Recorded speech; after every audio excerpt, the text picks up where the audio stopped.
بسم اللہ الرحمن الرحیم۔ نماز کے اندر کے جو فرائض ہیں ان کا بھی ذکر کیا جائے گا۔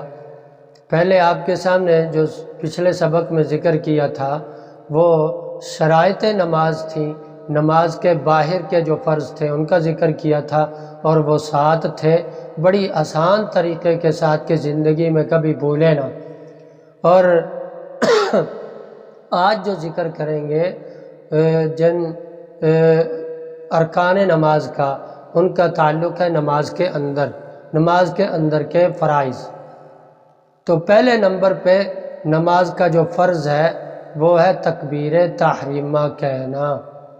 تکبیر تحریمہ کو تحریمہ کیوں کہتے ہیں؟ تحریمہ حرام سے ہے، اور تحریمہ اس لیے کہتے ہیں کہ اللہ اپنے اور اپنے بندے کے درمیان کسی کو حائل ہونا دیکھنا نہیں چاہتے۔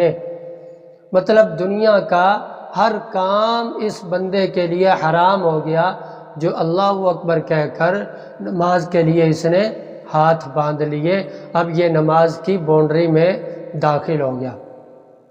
اور ایک بڑی اہم بات ہے، تکبیر تحریمہ، یہ پہلی تکبیر کہنا امام کے لیے بھی فرض ہے، اسی طرح مقتدی کے لیے بھی فرض ہے، اکیلے نماز پڑھنے والے کے لیے بھی یہ فرض ہے۔ پہلی تکبیر جو بندہ نہیں کہے گا اس کی نماز نہیں ہونی۔ کچھ لوگ مقتدیوں میں یہ لوگ کافی سارے یہ غلطی کرتے ہیں کہ پہلی تکبیر کہتے ہی نہیں، ہاتھ اٹھائے اور باندھ لیے اور سمجھ رہے ہوتے ہم نماز پڑھ رہے ہیں۔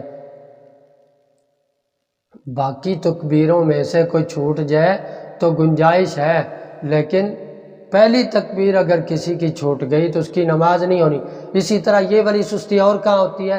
تراویح کی جب نماز پڑھی جا رہی ہو تو کیونکہ امام بار بار 2 رکعتیں 20 رکعتیں پڑھانی ہوتی ہیں، 2 رکعتوں کر کے، تو ہر 2 رکعت کے بعد کھڑا ہوتا ہے، تو مقتدی جو ہوتے ہیں وہ پڑھ بھی رہے ہیں، مشقت بھی برداشت کر رہے ہیں، لیکن کھڑے ہوتے ہیں امام کے ساتھ ایسے ہی ہاتھ کھڑے کیے اور باندھ لیے، ہاتھ کھڑے کیے اور باندھ لیے، تو یہ تکبیر تحریمہ نہیں پڑھتے۔ بہت سارے اس طرح کی غلطی کر جاتے، اس لیے تمام بھائیوں سے گزارش ہے کہ جب بھی امام کے پیچھے نماز پڑھے، اکیلے پڑھے، امامت کروائیں تو یہ پہلی تکبیر سب کے لیے فرض ہے۔ اگلی بات، اگلا فرض کون سا ہے نماز کے اندر کا؟ قرات کرنا۔ قرات جو ہے نا، یہ مطلقاً قرات کرنا یہ فرض ہے۔ قرات کے بعد اگلا، اس کے اوپر اگر تفصیل ہم سے ذکر ہم کریں دلائل کے ساتھ، اور امام اور مقتدی کی نماز میں فرق، اور اسی طرح اکیلے نماز پڑھنے والے کے لیے، تو کئی سارے بڑی لمبی بات ہو جائے گی، اس لیے اب یہ صرف جو ضروری ان فرائض کے ساتھ باتوں کا تعلق ہے وہ ذکر کریں گے۔ تو اس کے بعد جو ہے نا کھڑے ہو کر نماز پڑھنا یہ فرض ہے۔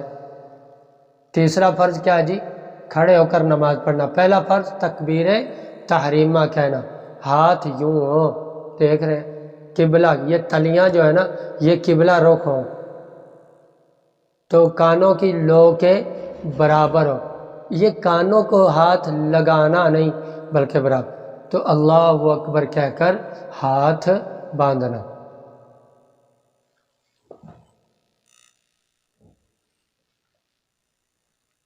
تو ہمارے جو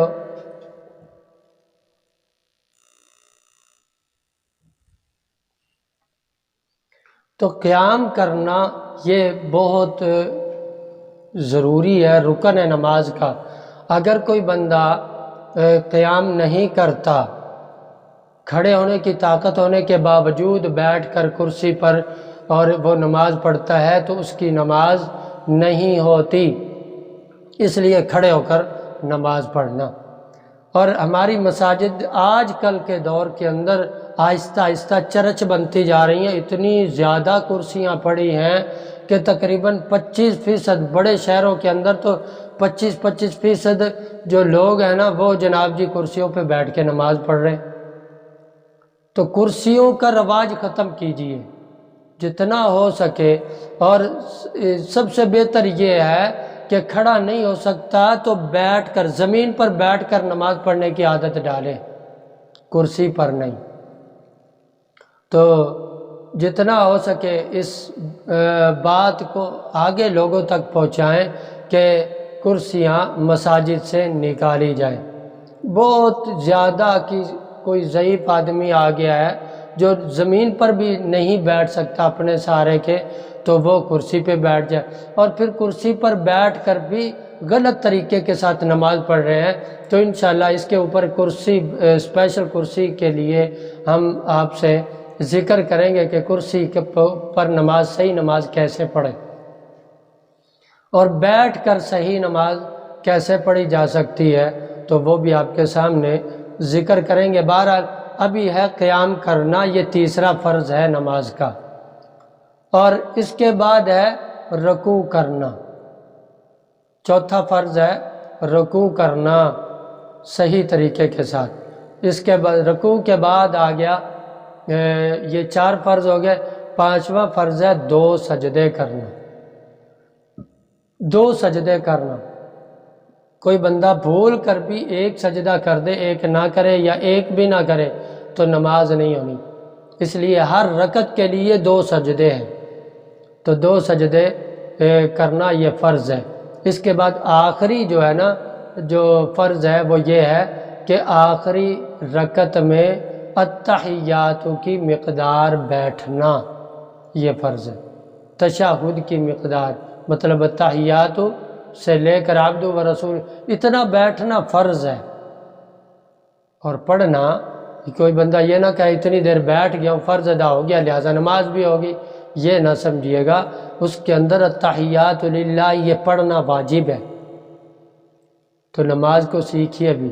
اللہ پاک مجھے آپ کو نماز کے اوپر مکمل عمل کرنے کی توفیق عطا فرمائے. السلام علیکم ورحمۃ اللہ وبرکاتہ.